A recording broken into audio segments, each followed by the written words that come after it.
Pink colour. బుర్రగోకుండా అంటే ఈరోజు మళ్ళీ నేనే కుకింగ్ చేయాలంట. మొన్న ఒకసారి చికెన్ చేశాను, బాటిల్ వాటర్ వేస్తాను అనమాట. అంతే అర్థం కాక అదే ఉడికేసరికి ఇంకా గంట సేపు పట్టింది. వాటర్ అంతా కొంచెం గ్రేవీ లాగా వచ్చేసరికి మనం ఎస్పెషల్ గా మన కోసమైనా కుకింగ్ చేసుకోవడానికి బాగుంటది. ఏమైనా కావాలనుకున్నప్పుడు, ఎవరైనా ఇంట్లో లేనప్పుడు.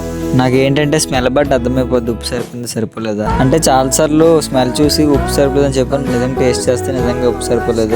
ఇంక ఇది ఇలాగ అవుతుండగా మా ఇంటికి పాప వచ్చి పెట్టుకున్నా గోరింట పెట్టుకుందంటే చూపిస్తుంది. ఇంకా అదేదో సాంగ్ పెట్టమన్నది, పాప డాన్స్ చేయట్లేదు కదా, నిల్చుని పాట పాడేస్తుంది.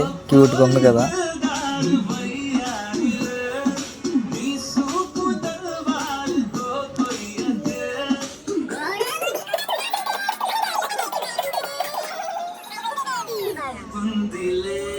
ఈవినింగ్ అయింది, ట్రైనింగ్ మొదలు. ట్రైనింగ్ అంటే ఈరోజు పెద్దగా ఏం చేయలేదు, కొంచెం కొంచెం రికవరీ అవుతున్నాం కదా. ఇంకా చాలా రోజుల తర్వాత నా ఫుడ్ ని అందుకు ట్రై చేసాను. ఫస్ట్ అటెంప్ట్ కే చక్కగా ఏ ఇబ్బంది లేకుండా టచ్ అయింది. I felt happy. మిగతా వర్కౌట్ నెక్స్ట్